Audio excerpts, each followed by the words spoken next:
Today we are going to learn both the theory and how to code asynchronous JavaScript with 3 different approaches. So in order to code asynchronous JavaScript, number one, we need to understand synchronous JavaScript programming. We're going to cover that theory. We're going to cover then what is asynchronous JavaScript programming. We're going to talk about the evolution of asynchronous programming, and actually you're going to get the answer to that part right here. The evolution started in 1997 with JavaScript, what are referred to as callbacks. We are going to code JavaScript callbacks like it's 1997. We are going to then learn to code. We will code JavaScript promises introduced in 2015, offer some nice benefits over callbacks, specifically the syntax benefits. And then we're going to learn how to code Async-Await, which again makes another improvement on promises. You're going to learn that Async-Await, that's Async-Await. Let me fix that, Async-Await.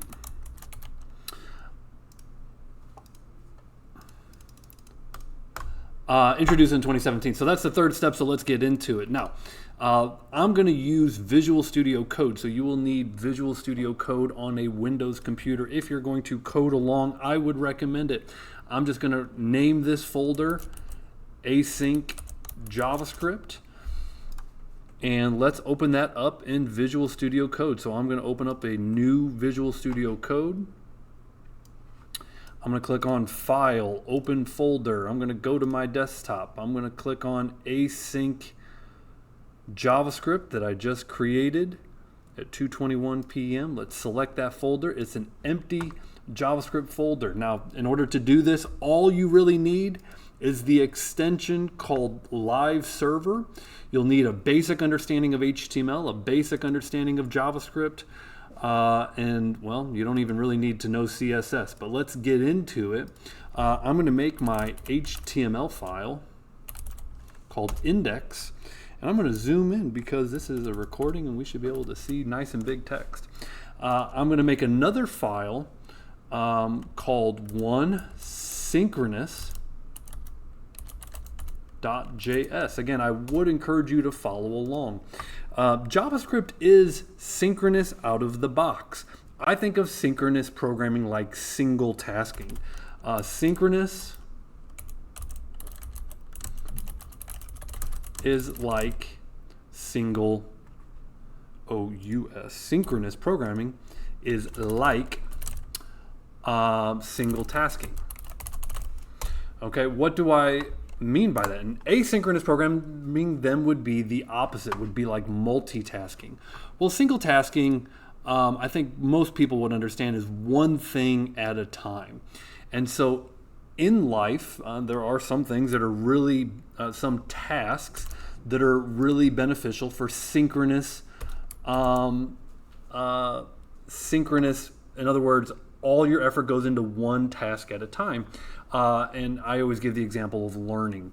Learning is an example of a perfect task that is for synchronous, one thing at a time. When you're learning, you should be focused on learning. You should have no distractions.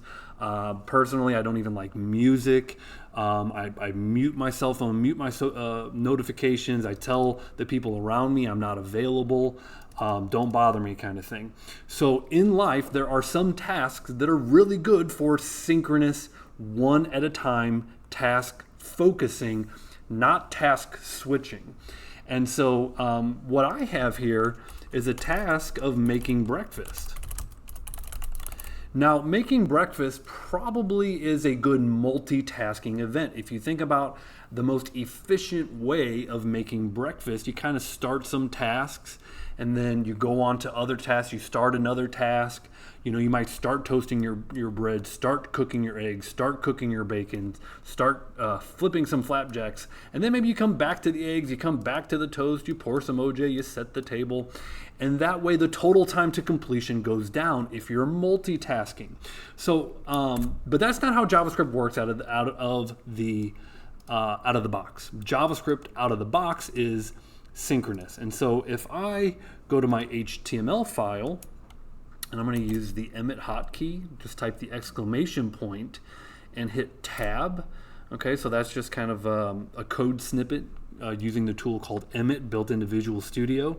You need to have your .html for that to work. If you don't have an HTML extension, that code snippet doesn't work. Okay, and then we're going to link to our JavaScript, and we called it OneSynchronous JavaScript. I'm going to use the defer attribute to load all of my HTML before my JavaScript, and my HTML is loaded in the DOM before the JavaScript script loads. But I really don't have any HTML to speak of here. If I now open this with Live Server, again, install that extension, and if we inspect the console, you're just going to see this kind of loads synchronously, one after the other. This is what you would expect as you're learning programming. Everyone learns synchronous programming at first, okay? But the internet is not a good place for synchronous programming, and let me explain why. The problem with synchronous programming is that if one of these tasks hangs, okay, that would be referred to as a blocking task. And so for whatever reason, you know, to go to flip your flapjacks, maybe you're out of the milk or whatever, and you can't make the flapjacks because you don't have the milk or the oil or whatever, the egg that you need. And so this task could hang, and when a task hangs, in other words, it becomes unresponsive, your page may become unresponsive, or especially it might slow down for a little bit of time, and users don't like unresponsive pages. It might not necessarily crash your page, or it might crash your page, but it would definitely slow down the interactivity of a web page. And so if a task were to hang, you know, a user's not going to be happy. And so again, if I kind of summarize my notes here, and let me take that back, and this is just a written description. Again, I'm just going to review what I just said. The problem with this is that there's blocking that will happen where the code is executed in order and the next line of code will not run until the previous line has finished. This is not ideal. This is not ideal for a web environment where, for example, one task might be to query a database and look up a user's order. And for whatever reason, that database on this day and this time is running slow. And so synchronous programming, it boils down to synchronous programming is just not good for web applications. And so if you're coding a web application, you need asynchronous code for snappy user interfaces that don't get blocked, they don't hang. Okay, and so in our first little bit of asynchronous code, there's actually a pretty easy way to write some asynchronous code. So I'm going to write this called async. Okay, so the file name is 2async.js. And again, async code is multitasking. My co-pilot is listening to me. It allows for non-blocking operations. And so non-blocking operations is kind of like you start one task. Again, it's multitasking. You start one task. It allows the main thread to go continue to execute other tasks while the initial task is started, and then when that task is done, the main thread will go back and get the results of that first task. And so you know, the data is looked up for the user's order. You can then retrieve that, and it boils down to it's just faster. So again, this means you can execute a function or move on to other tasks while you wait for the function to finish. So it's programming multitasking. The benefits of asynchronous programming are, I would say, number one, more responsive user interfaces. Again, the web page itself isn't hanging unresponsive, so it's a more responsive, what I like to say is snappy user interface, and it boils down to better performance. Okay, so asynchronous programming is the way to go when you're programming, JavaScript or many languages on the internet. Okay, now to code our first little bit of asynchronous programming, there is a function built into JavaScript. You're probably familiar with it, called setTimeout. And this is actually what's referred to as a callback. So setTimeout executes a callback. So what is a callback? So setTimeout is a callback. So a callback is a function that's passed into another function as an argument to be executed later. All right, look at the definition. Let me say that one more time. A callback is a function that's passed into another function as an argument to be executed later. So I said setTimeout is a callback. Well, this arrow function right here, okay, I have that arrow function highlighted. Remember, arrow functions are anonymous functions. So we have an anonymous function right here, a function without a name, that's passed as an argument into the setTimeout method to be executed later. Well, what is later? The later is this second argument. This is 1 second later.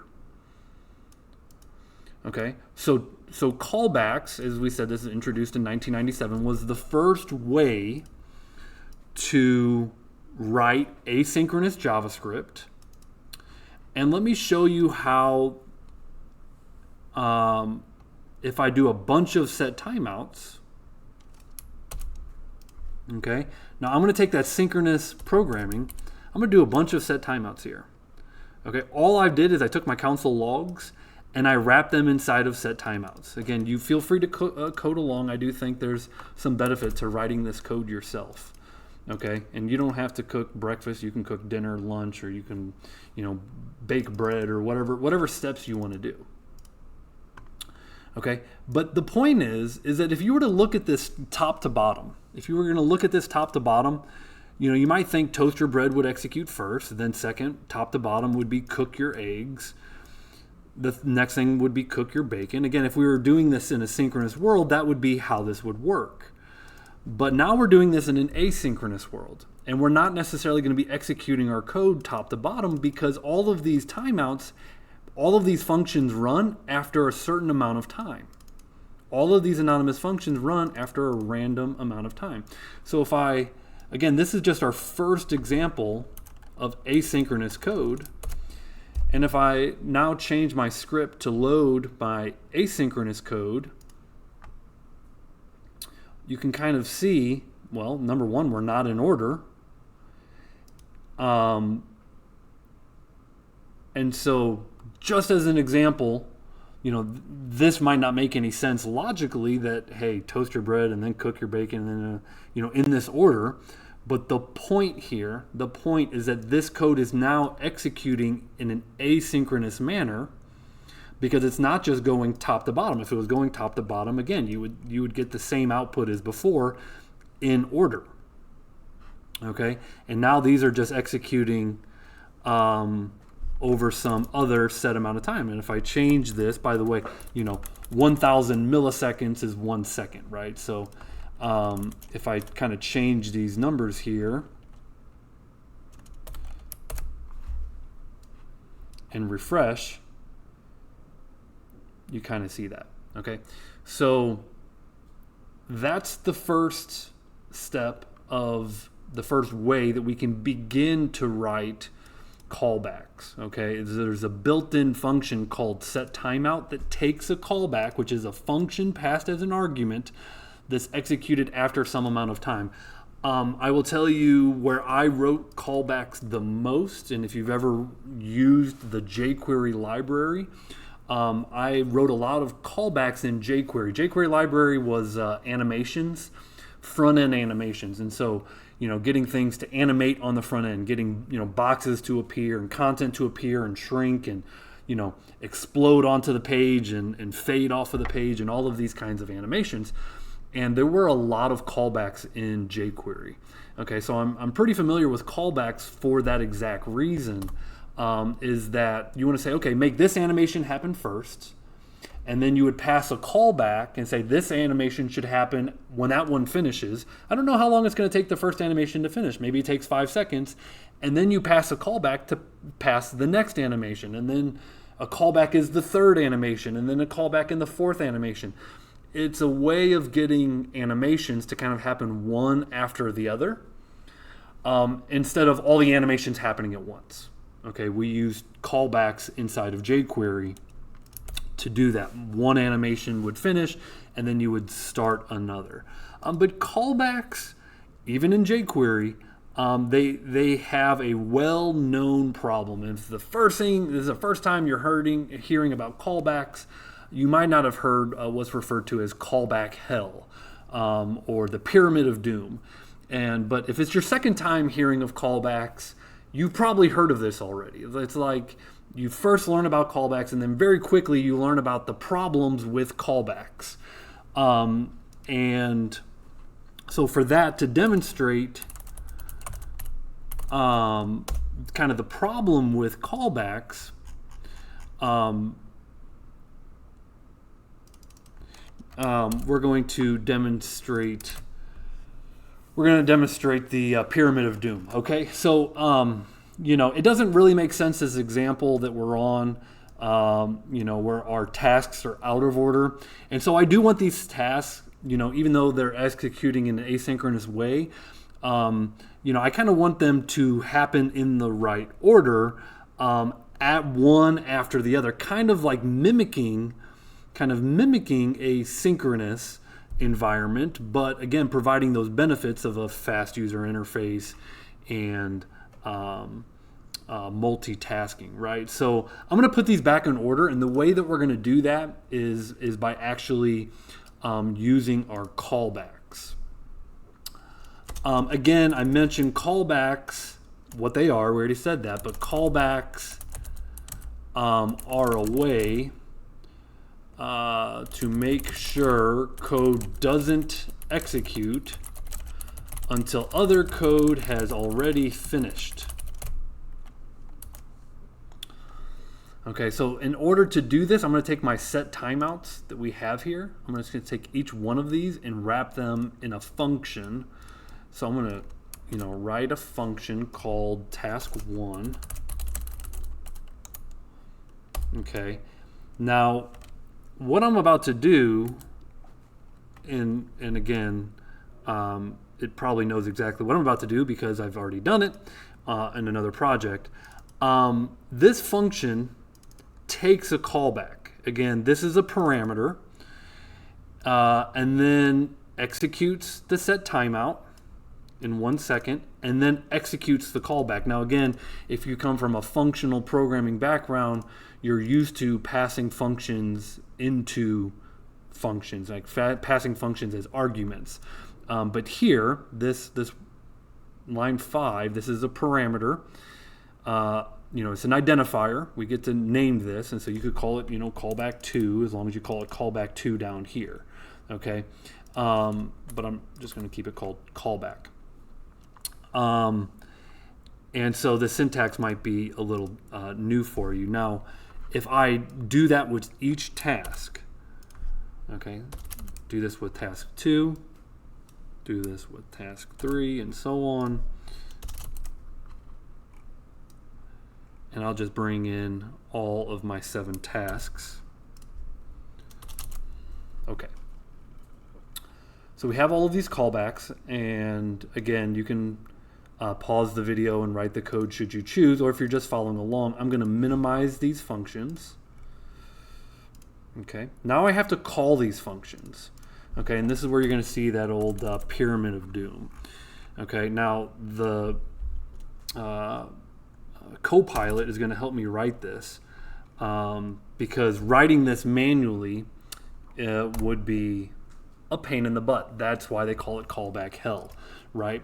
So we call task 1, we pass our first callback, right, which ends on line 71, right? Our function here for task 1, our callback, ends on line 71. And then we call task 2. That task 2 will execute after some unknown period of time whenever task 1 is complete.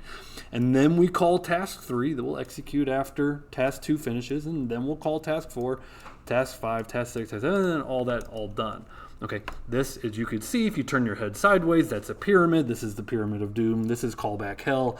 This is the simplest version of working with callbacks. Many times these tasks, they have multiple arguments, and this pyramid looks even worse, okay? This is as simple as it gets when it comes to calling callbacks. The other thing I will say is that, for this demonstration purpose, we wrote a callback function. A lot of times I was just more like, again, just referencing my experience with jQuery, I was more just doing this half where I'm just calling these functions and passing callbacks into them. So whether you're defining the callback functions or calling the callback functions, I have way more experience with this side of the equation. Nonetheless, that's going to be 3 callback.js. And if I pull that up in the browser, you could see now we're executing in what seems like a synchronous manner. Developers like this, right? Developers really like knowing when a task execute and then you start the next task. And all this is just executing based on my set timeout intervals. And so there you go. So that's really the short version of how to, number one, understand synchronous programming, understand the asynchronous programming, understanding a callback, and the pyramid of doom, why callbacks are no good. But, again, a lot of JavaScript has been written over the years, so you'll probably come across callbacks in your career. Promise. Now, promises were introduced as a way to improve asynchronous programming so we don't have to deal with the pyramid of doom. Now, a promise, I really like when I was learning promises, the definition of understanding, well, a human can make a promise too. And if I were to promise you something, I'm either going to deliver on my promise or I'm not going to deliver on my promise. And so there's really kind of, there's 3 states. And the first state would be, the promise is resolved. The second state would be, the promise is rejected. But before the promise is either, fulfilled, you could say fulfilled or rejected, meaning, they came through with their promise or they didn't. But a promise could also be considered pending. And so, first off, a promise is a JavaScript object that holds a future value of an asynchronous operation. Okay, so let me code a very simple promise. So let P is my promise, is a new promise. And you can see here, it's a JavaScript object. So we know anytime we see the new keyword, we're calling a constructor. So we're constructing a new JavaScript promise. And so this is a JavaScript object. My identifier here is just called P. There are 2 callbacks. Again, callbacks are part of promises. There's a resolve method. You could see here's the resolve method, and there's a reject method for failed. So if you kind of look within our promise, we got a variable saying 1 plus 1. If we're checking a equals 2, we're going to resolve to success. Well, of course, that should be true, and we should resolve success. Otherwise, we would resolve with failed.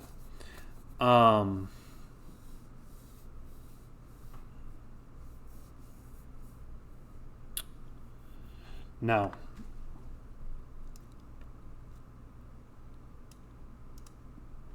just to execute,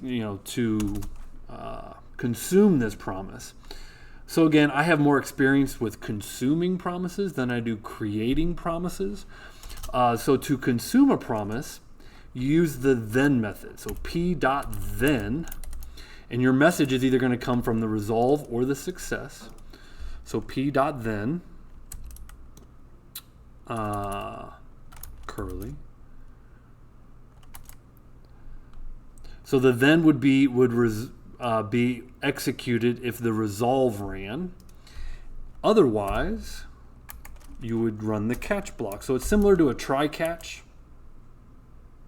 And my curlies are off here. Let me fix this. I'm missing a parenthesis right here.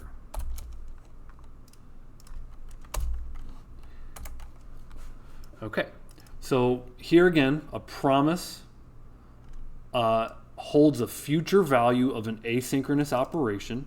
So this message will be a future value of either success or failed. And this is the then block, and this is the catch block. If I execute 4 promises, so let's go back to index. 4 promises. And you could see that based on this particular case, right, we're going to get this is in the then block, and we get the resolve message of success. So again, a promise is like, hey, eventually the task is either going to complete successfully. If the task, the asynchronous task, completes successfully, you call the resolve. However, if the task never executes successfully, you run the failed. Again, this is non-blocking. Non-blocking because it's either going to be successful or failure, and not block the main thread. And what I could do to expand on this just a little bit is I'm going to change my promise just a little bit, and I'll point out the changes here. The first change is I call set timeout, and I'm going to say execute this if statement after 3 seconds. Okay, and so I generate a random number. If the random number is greater than 5, that's a success. Otherwise, we're going to say less than 5, and that's a reject.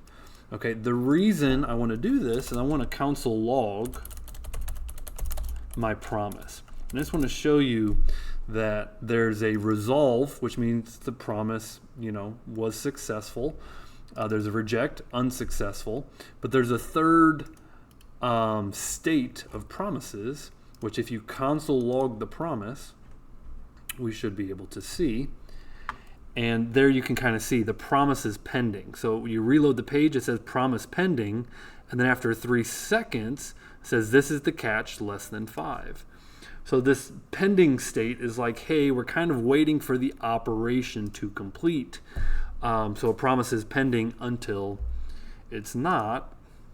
And I keep getting the reject less than 5. And there you go. And then this is the greater than 5. So that was a resolve block, which catches the then. So again, you can kind of see where this is going. You're going to start a task. The task is going to take some amount of time. And then when it's done, the main thread will continue to work on that task. It's either going to resolve successfully or it's going to reject, but it's not going to block the main thread, and therefore asynchronous code. So again, promises were nice, and there's this nice, then catch block, which is very similar to try catches. And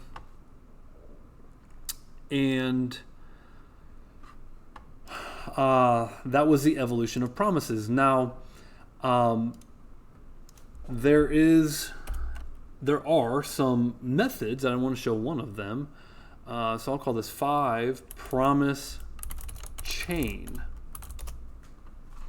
And so we have what are called promise chains.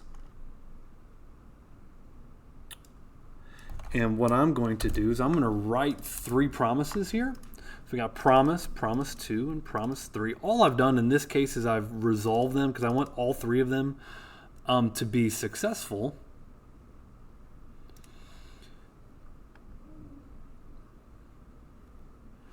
And to chain them, I would say promise then. And the syntax here returns promise 2. So return promise 2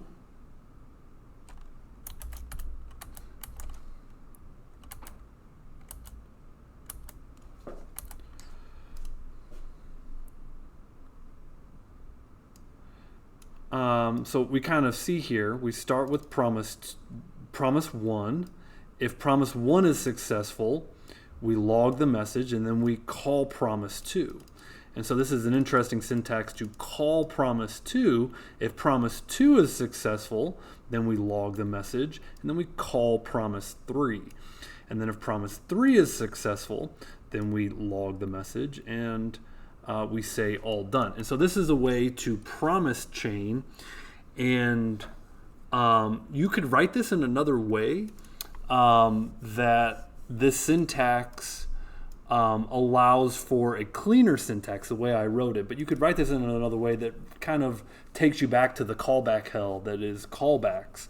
Is instead of returning promise 2, you then do another promise dot then, promise 2 dot then inside of this promise. And you could see again how that would be the callback hell. But just kind of to show this promise chain. Now, I haven't done a whole lot of this style of promise chaining because there's another way of doing this, but I want to show the promise chain here. And so, this is like, hey, I got 3 tasks. Basically, I've got 3 tasks, and I want one task to execute, and all of them in an asynchronous manner, one after the other. You could do these promise chains, right? That's the benefit of promise chaining. And so if we take a look at this code, back to the page, inspect, console, see promise 1 resolved, promise 2 resolved, promise 3 resolved, and all done. Okay, now, so again, I would say promise chaining is fairly common, but there is a method that belongs to the promise class called promise all. 6 promise all JS. And so let me write a couple of promises here.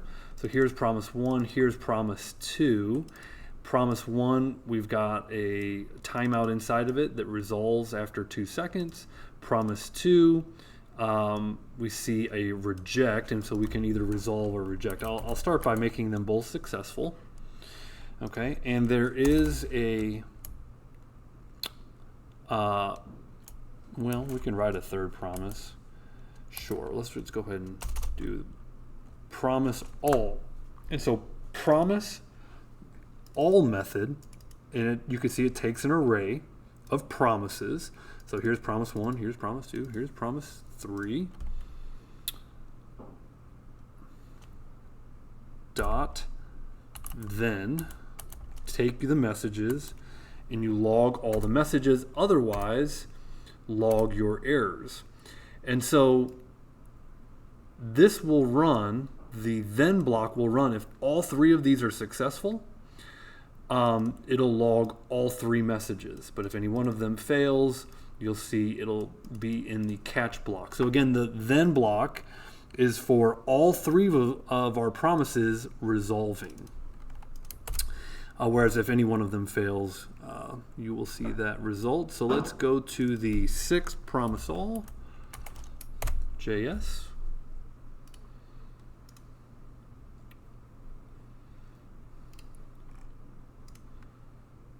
Okay.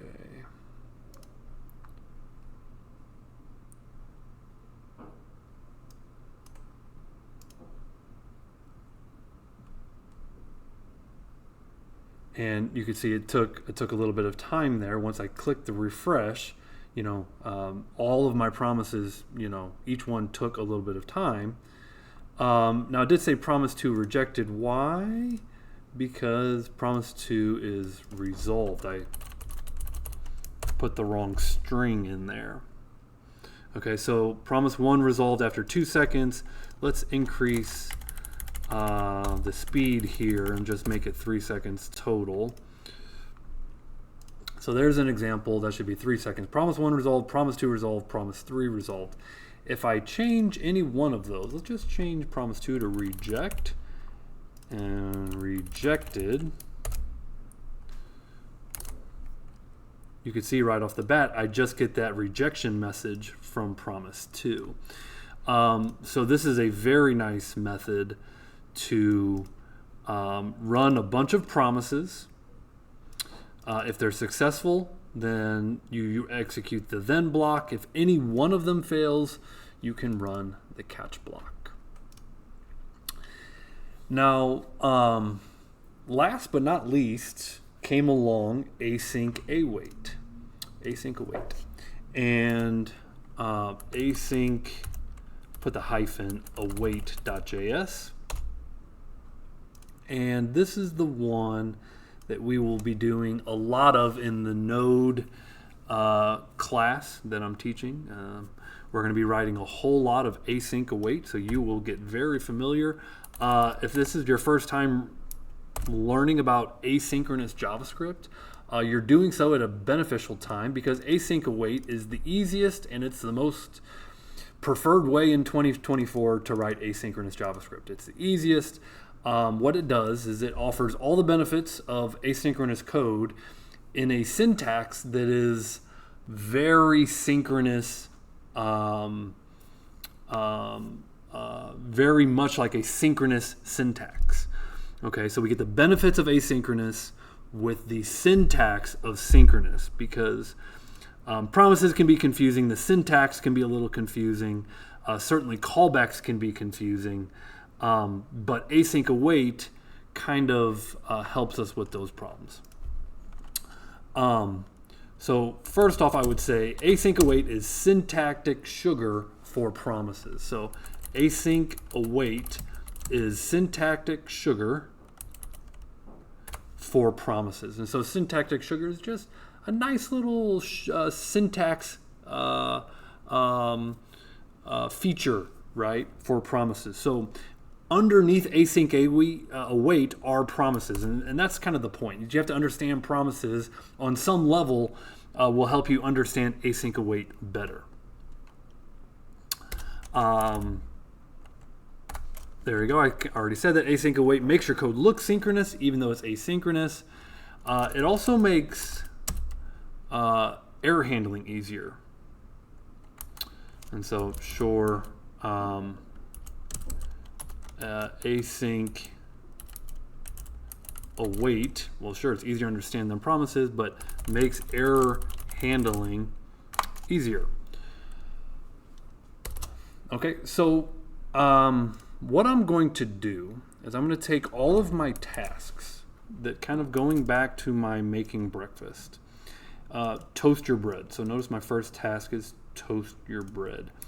I'm going to make a function called make toast. This function returns a promise. And so here, this promise, is the toast ready? If the toast is ready, then after 1 second we resolved. Otherwise, we reject and say the toast is burnt. Okay, so this function returns a promise, and that promise is either going to resolve or reject. And I'm going to do that for each one of my tasks. Again, it's much more common to consume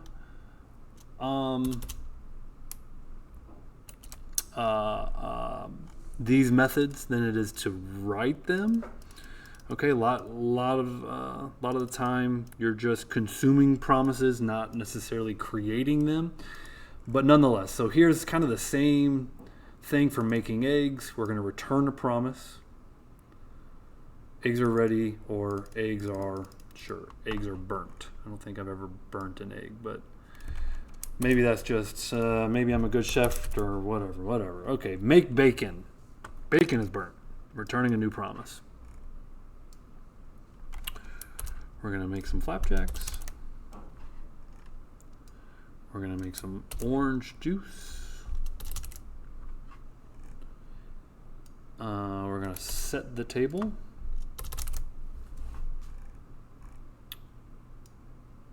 And we're going to eat breakfast.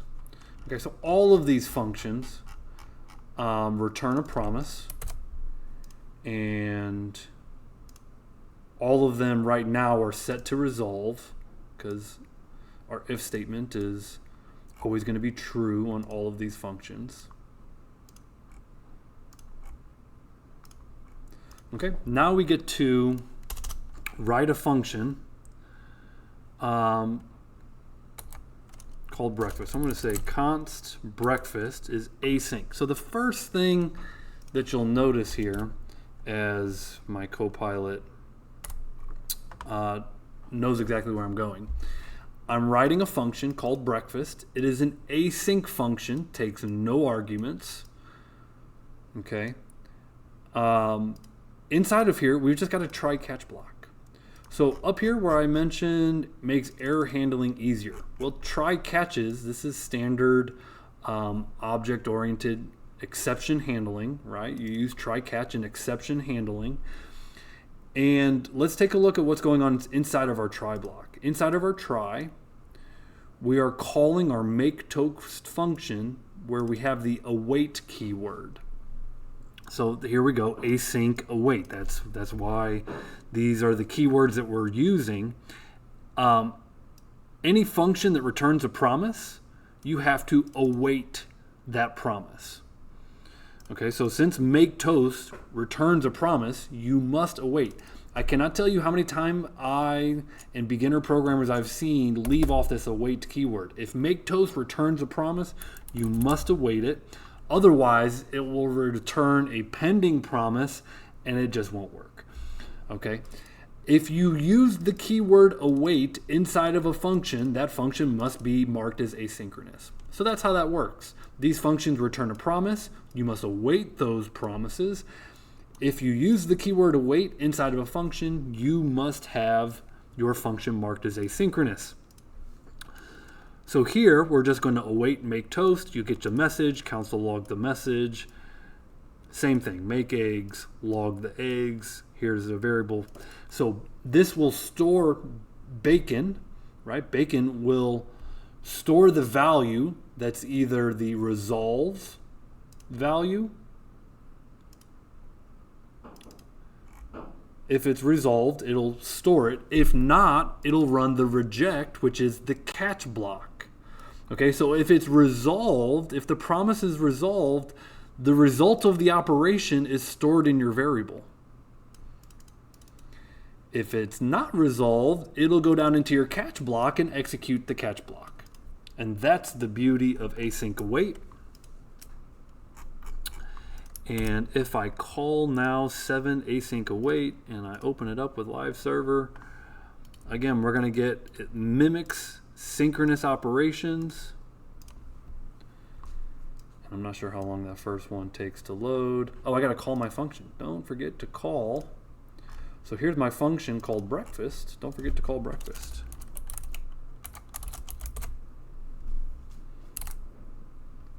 Now you can see toast is ready after some number of seconds. Eggs are ready. And all these promises are resolving to successful. And so we're getting all these success messages. And it says table's not set. So if I go to the set table, notice here I set table ready to false. and I got the reject message. The reject caused my catch to fire and said table not set. So everything kind of stops at that point. But it doesn't terminate the program. It continues to run our JavaScript.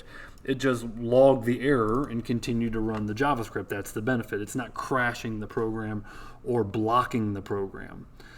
So if I change that to table ready to true, okay, now it goes back to the example where our async-await is executing one after the other. Breakfast is served. Okay, so that is the 3 different ways that you can code callbacks. You can code promises in various ways, and then the one that we'll use the most and the one that's the easiest syntax, async-await. Again, it helps to understand promises, to understand async-await. Therefore, you understand that this await keyword is awaiting a promise. If that promise resolves, the data is stored in that variable. Otherwise, you got the catch. And those are the ways to write asynchronous programming in JavaScript.